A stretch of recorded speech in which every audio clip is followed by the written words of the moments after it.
ku dadaalin dadka bini aadanka inaad raali geliso ee waxaad ku dadaashaa rabbigii ku abuurtay khaaliqa ahaa inaad raali geliso. السلام عليكم ورحمة الله. الحمد لله رب العالمين، والصلاة والسلام على أشرف الأنبياء والمرسلين.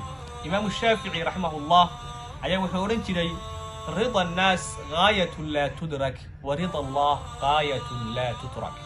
ومعناه هدوء هي رالي أهانشها ضدك أما إن يعني ضدك بالآذن كوذا رالي جلساي وغاية أما يول اللي جاري كرين ومجرى قف وذا جاريه إن ضدك أولا رالي كوذا النقدان.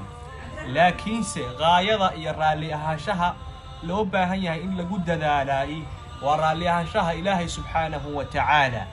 hadalka Imam Shaafici wuxuu inoo tilmaamayaa muhiimadda loo baahan yahay qofku inuu ku dadaalo inay tahay inuu Ilaahay subhanahu wa ta'ala raali geliyo balse uusan ku dadaalin dadka bini aadanka inuu raali geliyaa.